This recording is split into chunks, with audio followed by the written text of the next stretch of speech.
So, Mr. Speaker, if the table office can reflect that development, because it is missing. Yes, Honorable, is that Chairman of Constitutional, Legal and Parliamentary? Yes, sir. Yes, please. Thank you, Mr. Speaker. Mr. Speaker, in response to my colleague's correction, I do not think that we were in the House and we walked out. That's what we call boycott. Members, it is recorded that 120 were present. This number was absent with permission, and these numbers were absent, Mr. Speaker. And I think that the record is captured it straight away. Nothing happened in the chamber that indicates that a group of the people had boycotted Parliament. And therefore, I think it should remain as such. Thank you. Well, I can only direct the table office to cross-check as to what happened that day. Because on record, there is no indication of a boycott or even a walkout. But my ruling gave an indication that we do not have sufficient numbers. And definitely those of us who were present also observed a few things. And I think that it have been captured by the verbatim reporters who were present in the House. But our attention has been drawn by the Honourable Member for Domi Kwabinya that she came later on and was present in the House. And so we have to make sure that we capture all this. But I recall talking about adjourning the House, the meeting, not suspending the meeting. So please, table office, take note of it at paragraph 3 of my ruling. Now we go to page 9. Page 10. Page 11. Page 12. Page 13. Page 14. Page 15.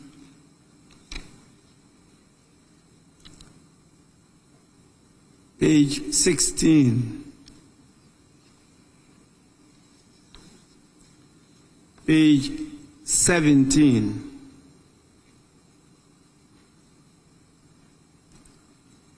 Honorable members, in the absence of any further corrections, the votes and proceedings of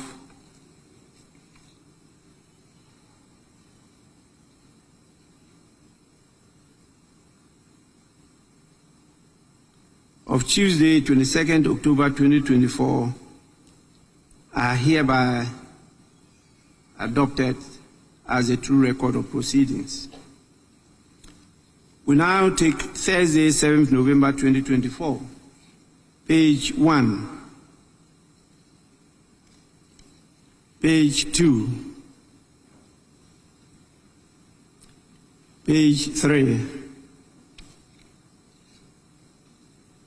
page 4, page 5, page 6, page 7,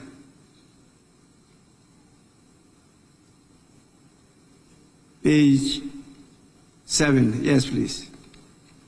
I'm grateful, Right Honourable Speaker. Right Honourable Speaker, page 7, item number 4, your formal communication to the House, second paragraph, the two requests, the dates provided are incomplete. We only have 22nd October and 24th October, but the year is missing. So if they can add a year, this being a House of Records, I presume it's 22nd October 2024 and 24th October 2024. I'm grateful, Mr. Speaker. Table office kindly do so. Page 8. Honorable members, the votes and proceedings of the emergency sitting dated Thursday, 7th November 2024, as corrected, are adopted as a true record of proceedings. We now move to the official reports, and I have 4 copies of different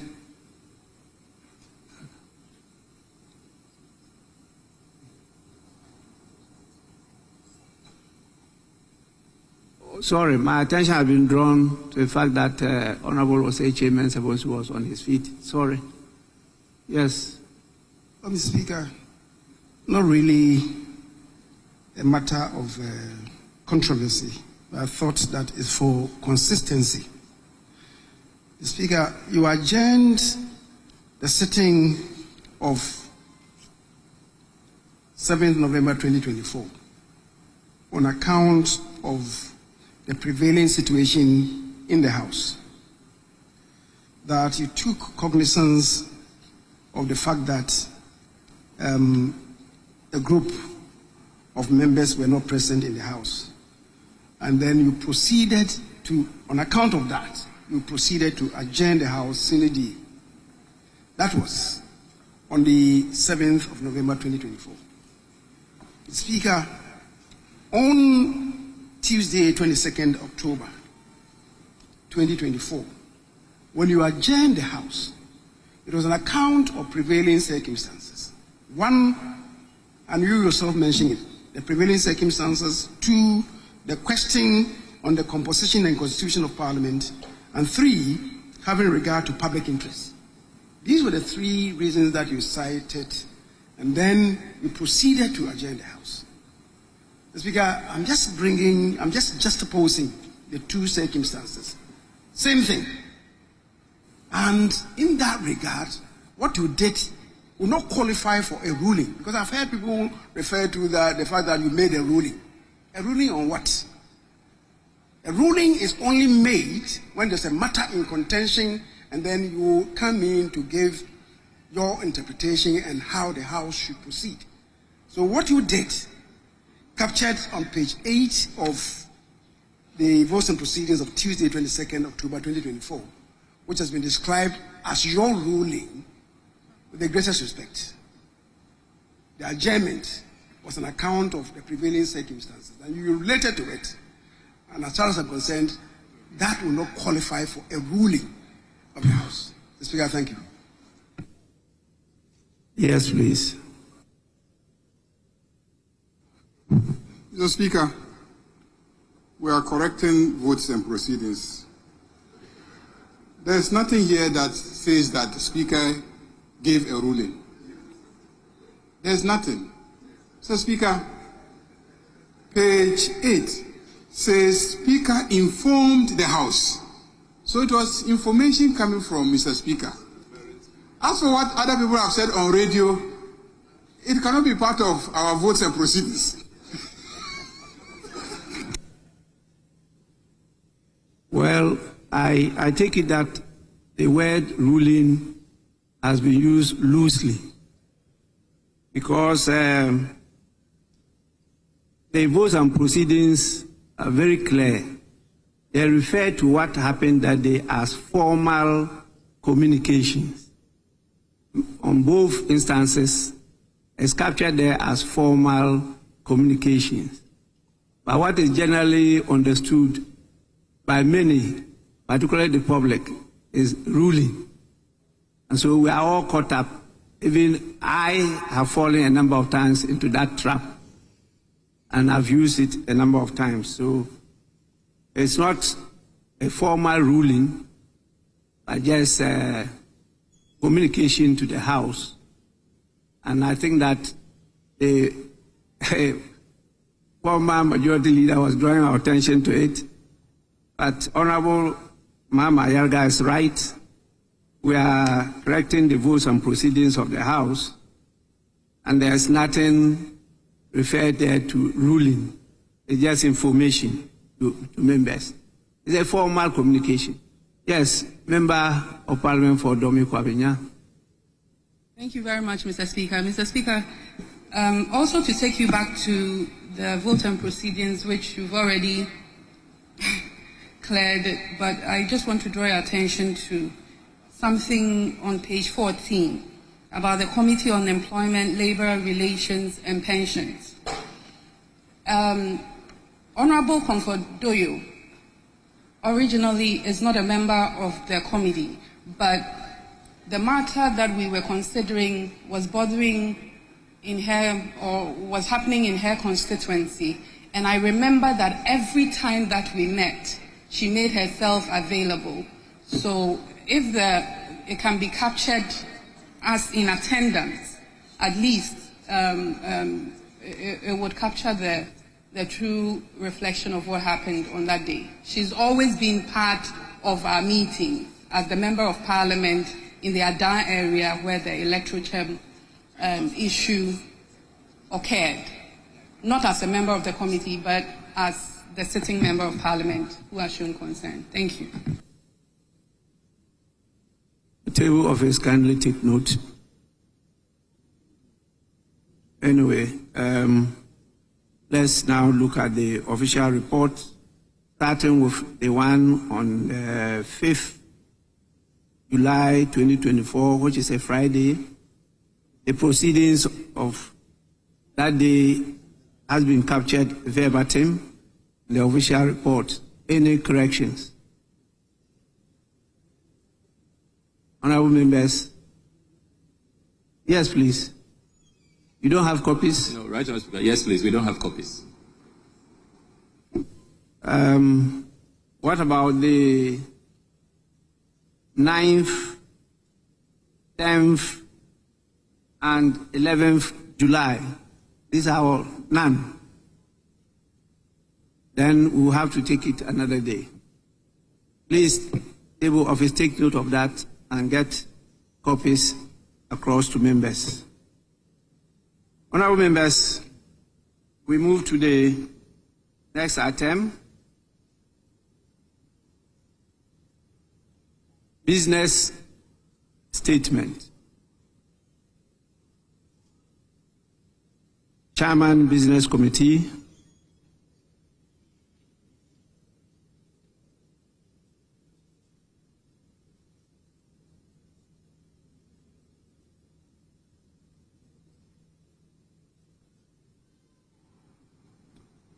Right, Honourable Speaker, with respect, I shall proceed with a business statement for the week ending 20th of December 2024. Mr. Speaker, the Business Committee met and agreed on the business for the week. Same has been captured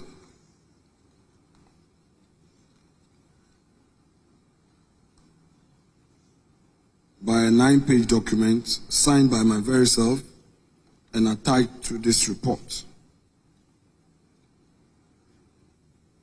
Mr. Speaker, per what we have, we expect to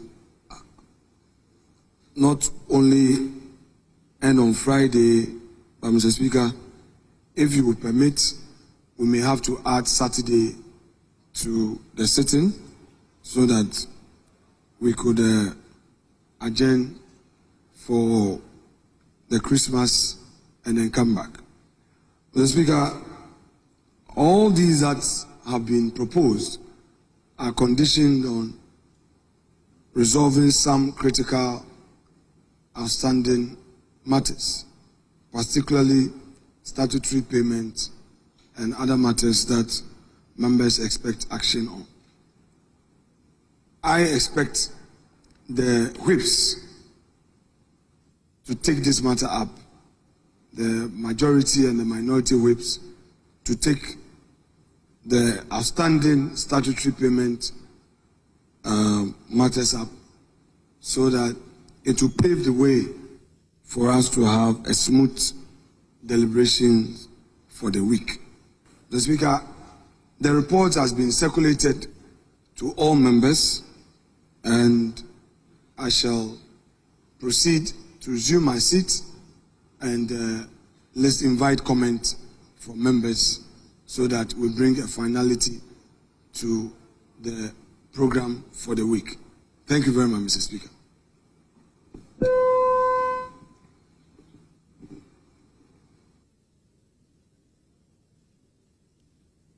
Yes, honorable members, we take it that the business report has been presented.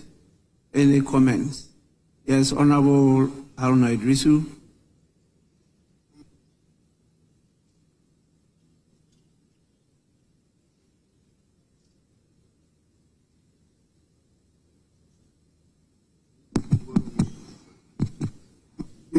Thank you very much for the opportunity to make a comment on the business statement presented by the leader of government business. And Mr. Speaker, one thought that the leader would take a cue from your guidance. There are major developments in the country, and therefore, as a House, Mr. Speaker, one of the most important business this House should preoccupy itself with is the expenditure in advance of appropriation for January to March 2025. Arguably, Mr. Speaker, because the new government, which will assume the powers of government from 7th January, will have to put its act together in order to get a budget before the reconstituted parliament on midnight of 6th to 7th January. Therefore, what we are expected to do is to know, one, how the workers of this country will be taken care of in respect of compensation. Then, if there are interest payment commitments on loans in order that the country does not stand in default, that will also be addressed. So, Mr. Speaker, whilst we are giving your comments, I'm not sure the leader was listening. So that is major business.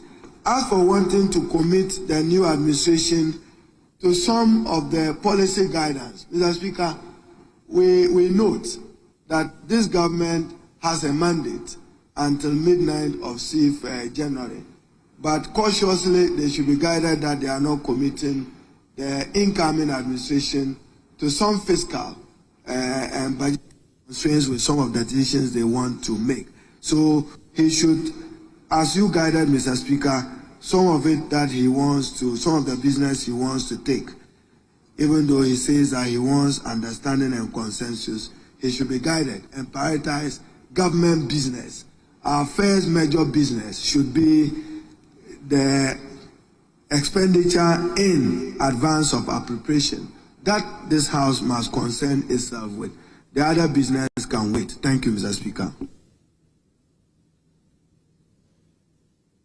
Yes, Honorable Blakwa. Right, Honorable Speaker. Right, Honorable Speaker, the list of priorities for this meeting, Mr. Speaker, I want to respectfully appeal to you. As you read through your list of priorities, I was hoping to hear that we will include work on the constitutional amendment bill on the dual citizenship matter. Because, Mr. Speaker, I thought that we had come very far on that. But I didn't hear you speak to that matter, and it also doesn't find expression here in the business statement. So, Mr. Speaker, if you can probably avert your mind to that.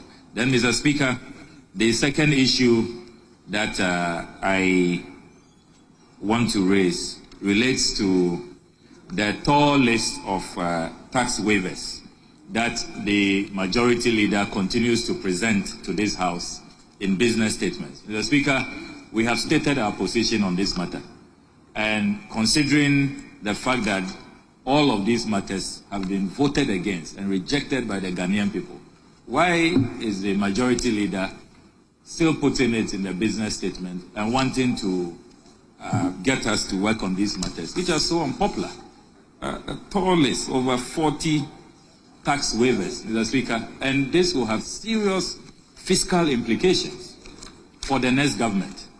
I mean, why do you want to saddle the next government with these huge revenue losses when you have been roundly rejected at the polls? And this is a government talking about coming to cut down obnoxious and nuisance taxes. And then you are creating more fiscal liabilities for us. So, Mr. Speaker, we want to serve notice that these tax waivers, we are not going to support them. So, please listen to the Right Honourable Speaker's list of priorities, particularly the budget for the first 3 months of next year. As for tax waivers, we cannot support you. Honourable Afenyo-Markin, we cannot support you. So, you need to really get this out of the business statement. I'm grateful, Mr. Speaker.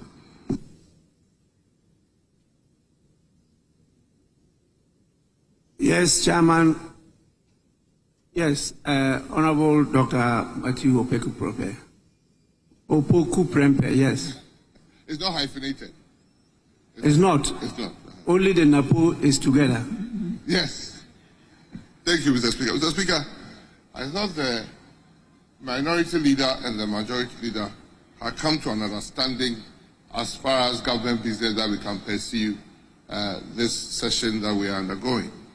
Just to get up and say that Ghanaians have totally rejected MPP and all his bills and all his encumbrances is a very, very unfair statement, Mr. Speaker. It's a very, very unfair statement in the sense that there are other things that have been programmed that I think that we shouldn't even bother to do. Why should we at this time take up any bill, whether it is environmental bill or social bill? I think the new government then should come and start, because we are resetting. And I agree, Ghanaians voted for resetting. So, Mr. Speaker, let's probably, the only thing we have to do is to take the vote on account and close shop.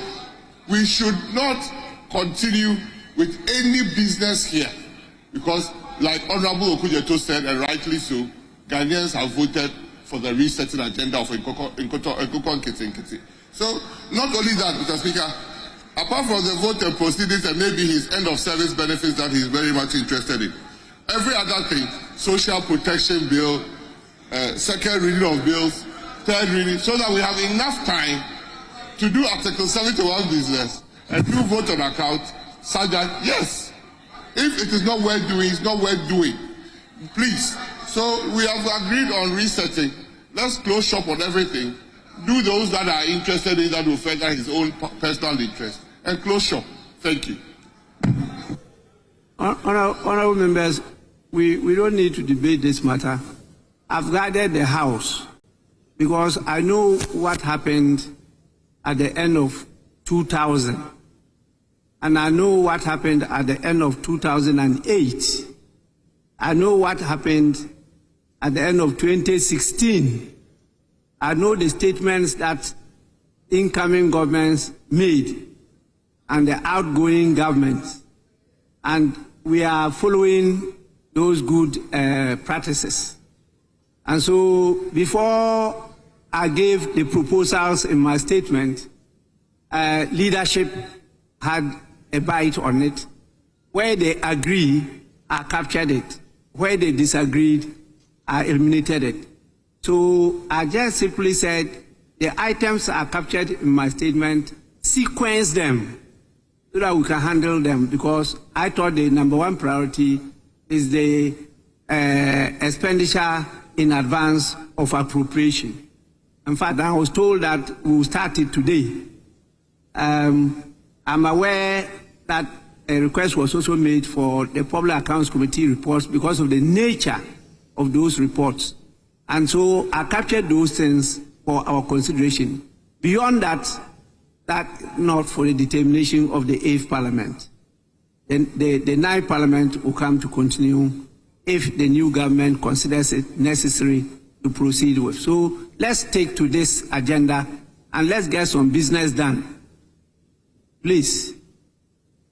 That will be my focus. Yes, Minority Chief Whip. Mr. Speaker, thank you for the opportunity. Just to add that, Mr. Speaker, the Honorable Leader of the House suggested we sit on Saturday. Mr. Speaker, that is totally rejected. There's no reason for us to sit on Saturday. Mr. Speaker, on 2 occasions, his side dragged us out of our constituencies to this house to do what he described as urgent business, which is not different from what is placed here. He refused to even come and do his own business. Now that you have called us under normal circumstances, he's asking us to add another day, a Saturday. Mr. Speaker, what is the justification? And that is why I adopt the position by the former running mate of New Patriotic Party, my own friend, Honorable Dr. Opoku Prempeh, who says that we should take the businesses that are urgent, that is appropriation in advance expenditure in advance of appropriation, and those items that are time bound, and then we call it a day. The new government comes and decide what priorities are. Then we do them, Mr. Speaker. So I think, Leader, we beg you. I know you have a tough job, but to assume that we can do, you know it yourself, we cannot start any bill now. We've never even done it before. It is just not, and I would encourage you. The atmosphere in the House today appears to be cordial.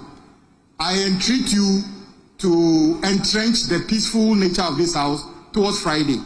Any attempt to do other things may not be good. And you also said the whips should do something about welfare. Leader, you have the key to addressing the welfare issues of this House. I have no control over the finance minister. I have no control over the common fund administrator. You can do that. I don't even know the last time I saw the how do you call it, the common fund administrator. All I know is that during the campaign, candidates of a particular party receive a lot of goodies from common fund.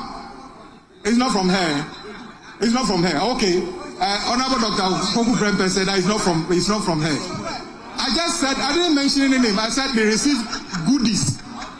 One particular party received goodies that appear to be goods from common fund. But if it's not from her, fine. But the only people who can cause the common fund administrator to disburse to the assemblies, the only person who can cause the common fund administrator to fulfill her mandate as in the constitution is you, not our side. But if he fails, maybe we would advise ourselves. So there is no shifting of responsibility. You have the opportunity. I've seen people call you majority leader today. Lift the expectation. We have 5 days to prove you are majority leader. I will reserve further comments.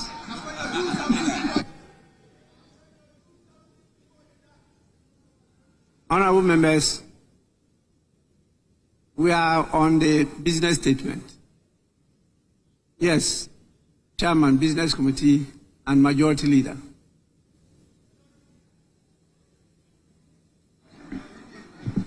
Mr. Speaker,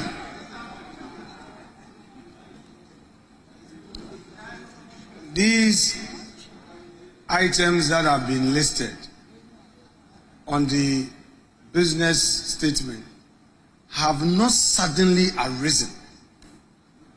They are not matters that have suddenly arisen. They have been with us. In the spirit of continuity in governance, in the spirit of setting a certain novel precedents to guide tomorrow. I want to encourage my colleagues to cooperate with government to do this key government business. For instance, Mr. Speaker, my respected colleague Ablakwa of Norton stated that the incoming government intends to reduce taxes and deal with obnoxious the tax regime we have, according to him. If that were to be so, why will this same incoming government reject the 1D, 1F, which is giving an incentive? Because we don't want too many imposition of taxes on corporate Ghana. What this tax is doing, what this is doing, is to take away the taxes. You say that you are going to repeal taxes. We are giving an incentive. You say no. Honorable Majority Leader, business statement. Yeah, Mr. Speaker, I'm responding to the consensus. No, we are not debating the subject matter. We are looking at the business statement and the items. So, Mr. Speaker, what I'm saying is that I did not just come up with these. We sat at the committee. It's a collective decision to bring this proposal.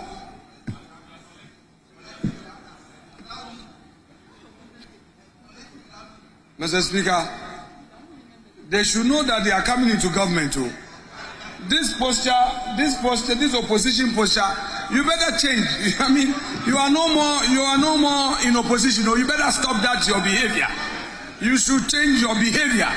We should see signs of your readiness to govern and stop this violence, chaotic, bugaga thing. Stop.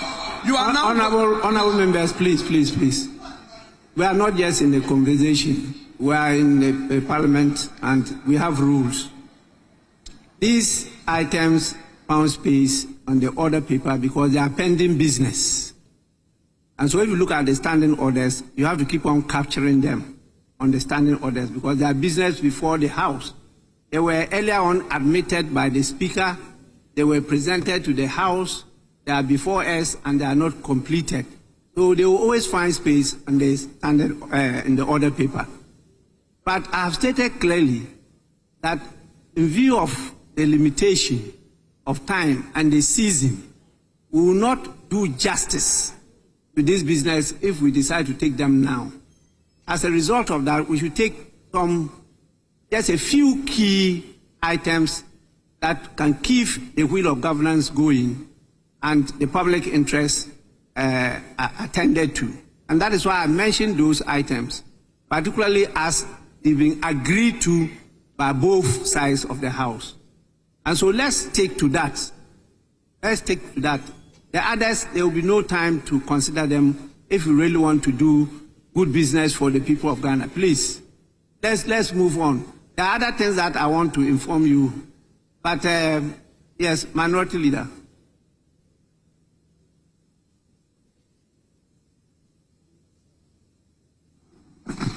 Right Honourable Speaker, let me also comment on the business statement. The Speaker, this morning I made it clear to my colleague, the Honourable Afenyo Markin, that it would be wrong for an outgoing government to commit an incoming government to millions of US dollars, which will be a fiscal strain on the next budget. The Speaker, I said this on the backdrop that before us, they are proposing to buy ships worth 140 million euros at this time. Mr. Speaker, it is very wrong for a government that is leaving office in 3 weeks, to commit 140 million euros. Mr. Speaker, if it is extremely important for the state, allow the new government to commit them. Right, Honorable Speaker, the tax exemptions before us, if approved, will have a fiscal burden in the next budget. In the next budget. So you are saying that the next government should carry your burden of $350 million? Mr. Speaker, no way. No way. It's not going to happen. Right, Honorable Speaker, as we speak, there is no 2025 budget. Activities before us cannot commit to the 2025 budget. You don't know the priorities of the next government. Look, I reviewed the Hansard before coming here. The Honorable Chairman Sir Bosu is a precedent to me. Okay, it's authority on this matter. In 2016, what he said to us, and it is for that reason why today we were not able to take the loan for Dam and Go Water. I brought Dam and Go Water before us. They said to us that you cannot commit the next government, and if it is urgent or important, allow the next government to take it. So, Mr. Speaker, issues that will commit this country, as long as our budget is concerned, Mr. Speaker, I beg to say that let us leave it for the next administration to handle. But there are other low-hanging fruits here, like the Environmental Protection Agency bill. It is only we finished the bill. We have left with only the third reading. So, Speaker, that one, if you want to do it, you can do it. If you don't want it, the next minister responsible for environment will come and do it. But anything else, Mr. Speaker, it won't happen. It will not happen. Thank you.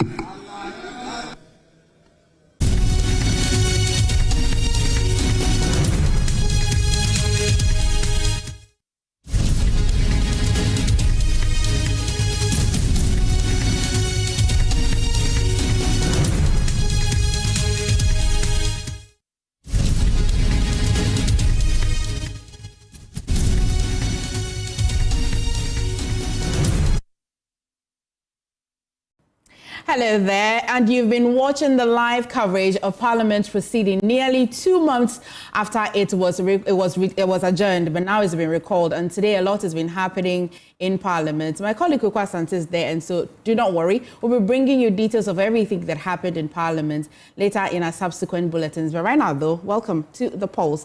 Now, let me give you a wrap of what's been happening in Parliament with both the majority and the minority speaker speaking and addressing the House, and then the minority speaker also addressing and in 7 notices that definitely they are not going to be conducting business as usual as the way the NPP conducted business. And you also by now know that Afenyo Makin, the majority leader, current majority leader, has been asking that Parliament would actually reconvene on Saturday, which the NDC side in Parliament has been objecting to. We'll be bringing you details subsequently, but that has been the live coverage of Parliament proceeding today and is still underway. But we'll go for a quick break. When we come back, the polls starts.